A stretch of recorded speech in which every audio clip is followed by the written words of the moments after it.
तो गाइस आज की वीडियो में हम जवान मूवी को एक्सप्लेन करेंगे। मूवी की स्टोरी काफ़ी अच्छी है। मूवी में नारी शक्ति को भी काफ़ी अच्छे से उजागर किया गया है।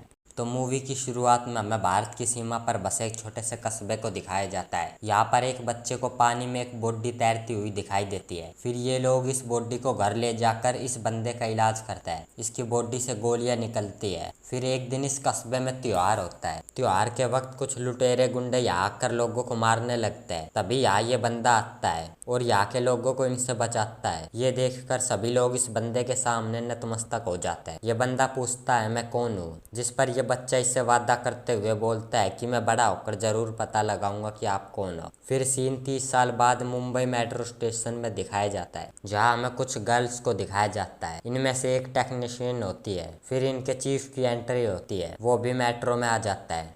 फिर ये लड़की सिग्नल हैक कर सड़क पर एक्सीडेंट करवा देती है, जिसकी वजह से जाम लग जाता है। यहीं पर एक लड़की को दिखाया जाता है जिसे जाम की वजह से मेट्रो में जाना पड़ता है। जब मेट्रो सुरंग में पहुंचती है तब ये लड़की मेट्रो को हैक कर इसे सुरंग में रोक देती है और तभी ये लड़की अपने असली रूप में आती है और मेट्रो को हाईजैक कर लेती है। ये खबर कुछ अफसरों को भी पहुंचती है। तभी यहाँ मेट्रो में एक पुलिस ऑफिसर होता है जो इनमें से एक लड़की को पकड़ लेता है। तभी यहाँ इनके मेन चीफ की एंट्री होती है। ये इस पुलिस वाले को पकड़कर बांध देता है। चीफ यहाँ पर एक महिला को गोली भी मार देता है, जिससे ये अफसर डर जाते हैं। फिर ये डिपार्टमेंट से बोलता है कोई ऐसे अफसर को बुलाओ जो मेरी बात समझ सके। तभी यहाँ नर्मदा नाम की लेडी इंस्पेक्टर की एंट्री होती है। चीफ इससे बोलता है मुझे 5 मिनट के अंदर एग्रीकल्चर मिनिस्टर से बात करनी है, वरना 5 मिनट के बाद मैं एक एक आदमी को मारना स्टार्ट कर दूंगा। फिर नर्मदा एग्रीकल्चर मिनिस्टर को अपने ऑफिस बुलाती है और इसकी बात चीफ से करवाती है, जहाँ चीफ इससे बताता है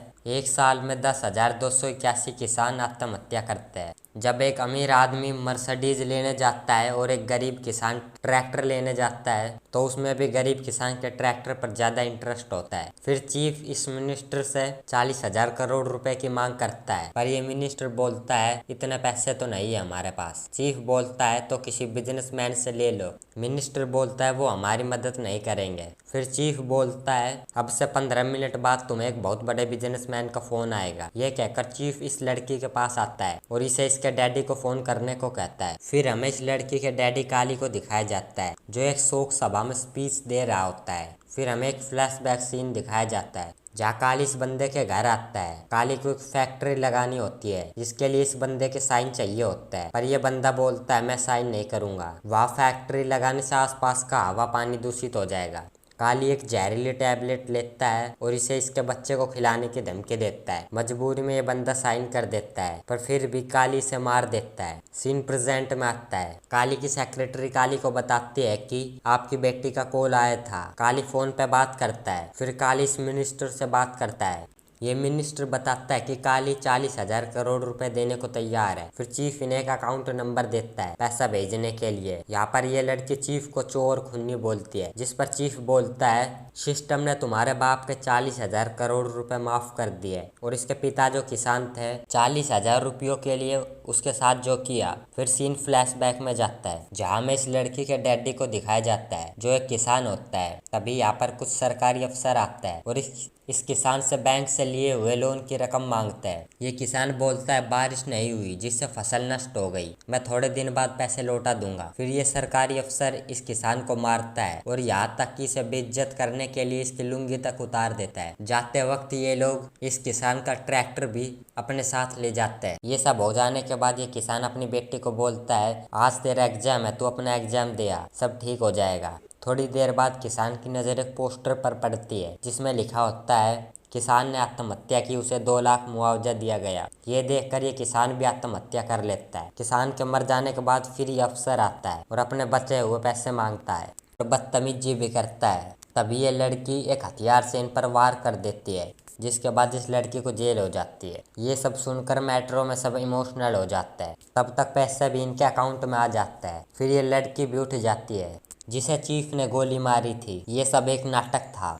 इधर नर्मदा अपनी पुलिस फोर्स के साथ मेट्रो स्टेशन को घेर लेती है, पर मेट्रो में से जितने लोग निकलते हैं सभी के मुंह पर एक जैसी पट्टियां लगी होती है। थोड़ी देर बाद मेट्रो में से गोलियां चलनी स्टार्ट हो जाती है। जब ये लोग अंदर जाकर देखते हैं तो वहाँ मशीन गन के साथ एक रोबोट का पुतला होता है। नर्मदा अपनी टीम के मेंबर से पूछती है कि तुमने वो अकाउंट ट्रेस किया जिसमें पैसे डाले गए थे। इस पर यह बंदा बताता है वो सारा पैसा 7 लाख लोगों के अकाउंट में डाला गया है। फिर हमें पता चलता है ये सारा पैसा गरीब और किसान लोगों के अकाउंट में गया है। काली की बेटी अपनी डैडी से मिलकर बताती है कि हाईजैकर ने अपना नाम विक्रम राठौड़ बताया था। फिर हमें दिखाया जाता है कि इस हाईजैकर ने अपना भेष बदल रखा था। ये असल में एक यंग मैन होता है। इसका नाम आज़ाद होता है और ये एक महिला जेल का जेलर होता है और ये 6 लड़कियां भी उसी जेल की कैदी होती है। ये जो काम करता है किसी को इस चीज़ की खबर नहीं होती। फिर एक उत्सव पर आज़ाद जेल के कैदियों को स्पीच देता है कि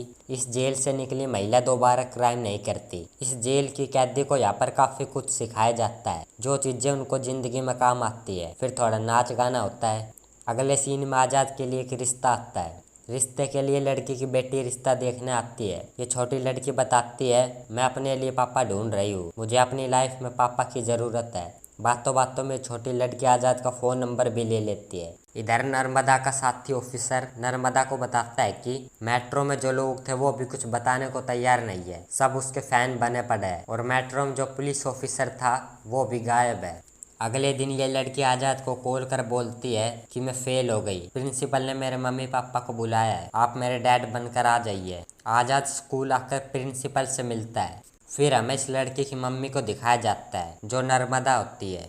नर्मदा की बेटी बताती है कि ये वही है जिसके यहाँ का लंबा रिश्ता देखने गए थे। नर्मदा आज़ाद को बताती है कि मैं एक रिलेशनशिप में थी और पता चलता है मैं प्रेग्नेंट हूँ। फिर वो लड़का मुझे ऑपरेशन करवाने के लिए बोलता है पर मैंने मना कर दिया। उसने कहा वह अपने पेरेंट्स से तभी बात करेगा जब मैं ऑपरेशन करवा लूँगी। मैंने शादी के बजाय अपनी बेटी सूजी को चुना। नर्मदा आगे बताती है पिता एक भरोसा होता है और वो भरोसा मैंने पहली बार सूजी की आंखों में तुम्हारे लिए देखा। आज़ाद बताता है मैंने भी अपने माँ बाप को नहीं देखा, काली अम्मा ने मुझे पाल पोस के बड़ा किया है। अगले सीन में ये दोनों एंगेजमेंट कर लेते हैं। फिर एक जगह हेल्थ मिनिस्टर भाषण दे रहा होता है कि सरकारी अस्पतालों में उन्नति हो रही है, अब सरकारी अस्पताल भी प्राइवेट से कम नहीं, मैंने वहाँ सारी सेवा उपलब्ध कर रखी है। पर असल में इसका उल्टा होता है, वहाँ ऐसा कुछ भी नहीं होता। तभी ये लड़की दूर से हेल्थ मिनिस्टर को शूट कर देखती है और जाने से पहले एक बम धमाका कर देती है। इस बम धमाके में ही आज़ाद और उसकी लेडी गैंग हेल्थ मिनिस्टर को किडनैप कर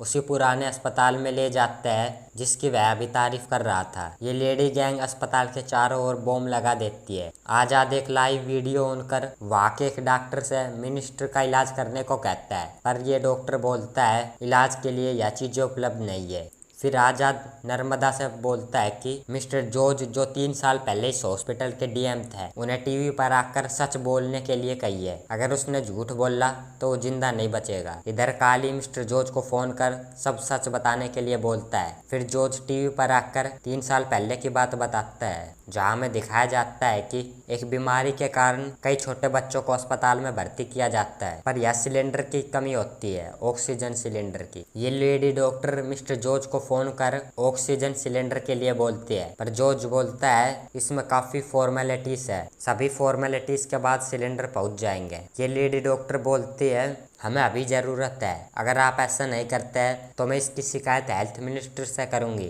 जिस पर जॉर्ज बोलता है इसमें हेल्थ मिनिस्टर का भी शेयर है, वो क्या करेंगे। फिर ये डॉक्टर खुद ऑक्सीजन सिलेंडर का जुगाड़ करती है पर तब तक बच्चों की मौत हो जाती है और कोर्ट में इस लेडी डॉक्टर को ये बोलकर फंसा दिया जाता है कि ड्रग्स के नशे में इलाज करने के कारण उन बच्चों की मौत हुई है और इस लेडी डॉक्टर को जेल हो जाती है। फिर प्रेजेंट में जॉर्ज टीवी पर अपनी गलती कबूल करता है। ये सब लाइव पूरा देश देख रहा होता है। आज़ाद नर्मदा को 234 सरकारी अस्पताल की लिस्ट देता है और बोलता है 5 घंटे में इन अस्पतालों में सारी चीजें उपलब्ध हो जानी चाहिए। फिर सभी सरकारी अस्पतालों में सभी चीज़ों की पूर्ति की जाती है। ये देखकर पब्लिक भी खुश हो जाती है। फिर नर्मदा उस जगह पर पहुंच जाती है अपनी पुलिस फोर्स के साथ जहाँ आज़ाद होता है। फिर आज़ाद बॉम्ब का बटन दबा देता है जिससे आसपास धमाका होता है। आज़ाद और नर्मदा के बीच थोड़ी फाइट होती है। आज़ाद मास्क पहना होता है जिसके कारण नर्मदा उसे पहचान नहीं पाती। आजाद अपनी लेडी गैंग के साथ किसी तरह हेलीकॉप्टर में यहाँ से भाग निकलता है, पर जाने से पहले नर्मदा के हाथ आजाद का मास्क लग जाता है। नर्मदा उस मास्क पर लगे बाल टेस्ट करवाती है तो पता चलता है कि वो किसी विग के बाल है, यानी नकली है। नर्मदा आजाद के स्केच को रिवोशन करने को बोलती है। उधर काली अपने भाई को बोलता है, जब तक मैं रशियन से वापस ना आ जाऊं तब तक शांति बनाए रखना, कोई हरकत मत करना। फिर आजाद और नर्मदा की शादी होती है। शादी में नर्मदा का साथी नर्मदा को कॉल करता है, पर नर्मदा की बेटी सूजी उसे फोन नहीं उठाने देती। शादी की रात आजाद को उसकी लेडी गैंग का फोन आता है। आजाद बोलता है, मैं नर्मदा को सब सच बता रहा हूँ। ये लेडी गैंग मना करती है। नर्मदा जब अपना फोन चेक करती है तो उसके व्हाट्सएप पर विक्रम राठौड़ की फोटो होती है, बिना दाढ़ी के। ये फोटो देखकर नर्मदा समझ जाती है कि आजाद ही है। नर्मदा आजाद पर बंदूक तान देती है। आजाद नर्मदा को समझाता है कि जैसा वो सोच रहे वैसा कुछ भी नहीं है, पर नर्मदा आजाद पर एक गोली चला देती है। तभी काली का भाई इनके घर पर गोली चलवा देता है और इन्हें बंदी बनाकर अपने अड्डे पर ले आता है। काली के गुंडे आजाद और नर्मदा को काफी मारते हैं। यहाँ आजाद की लेडी गैंग भी पहुंच जाती है। काली के भाई गुंडे नर्मदा को गोली मारने वाले होते हैं। तभी एंट्री होती है आजाद के बाप विक्रम राठौड़ की, जो आजाद से भी खतरनाक होता है। ये काली की गैंग और उसके भाई को मारकर आजाद को यहाँ से ले जाता है। इधर हमें एशियन में काली को दिखाया जाता है, जो दुनिया के बड़े बड़े बिजनेसमैन को एक जगह इकट्ठा कर उनसे डील करता है। काली बताता है, हर जगह सरकार ने हमारी कंपनियां बैन कर रखी है। लोग प्रोटेस्ट करते हैं हमारी कंपनियों के खिलाफ कि इन कंपनियों की वजह से हवा पानी दूषित होता है, पर एक जगह है जहाँ में कोई नहीं रोकेगा, वो है भारत। अगर यह सरकार हमारी हो तो 2 महीने बाद इलेक्शन है, अगर 50% वोटर भी हमारी साइड हो गए तो सरकार हमारी होगी। इस डील के लिए मिस्टर डी नाम का बिजनेसमैन पैसे देने को तैयार हो जाता है। फिर काली को फोन के जरिए अपने भाई के मौत की खबर मिलती है। काली इंडिया जाकर अपने भाई की बॉडी देखता है। अगले सीन में नर्मदा आजाद की लेडी गैंग से सच उगलवाने के लिए उनके साथ जेल में जाने का नाटक करती है, पर नाटक से पहले नर्मदा अपनी बेटी से मिलती है और उसे बोलती है, जब तक ईरानी अंकल तुम्हें न बुलाए तुम यही रहना। फिर नर्मदा जेल में जाकर इनके सामने नाटक करती है कि आजाद धोखेबाज है, वो फ्रॉड है। फिर इनमें से एक लेडी आजाद की बैक स्टोरी बताती है। मूवी फ्लैशबैक में जाती है 1986 में, जहाँ में विक्रम राठौड़ और उसकी वाइफ ऐश्वर्या को दिखाया जाता है। विक्रम राठौड़ मिलिट्री में होता है। विक्रम राठौड़ को उसका सीनियर बताता है कि बॉर्डर के पास कुछ टेररिस्टों ने 50 इंडियन ट्रक ड्राइवरों को किडनैप कर लिया। हमने अपनी एक टीम को वहां भेजा था, पर उसमें से ज्यादातर जवान मर गए और कुछ उनके कब्जे में है। अब उन सभी को छुड़ाने की जिम्मेदारी विक्रम राठौड़ और उसकी टीम को मिलती है। विक्रम राठौड़ अपनी टीम के साथ मिलकर टेररिस्ट के अड्डे पर पहुंचकर हमला बोल देता है, पर बीच में इनके गन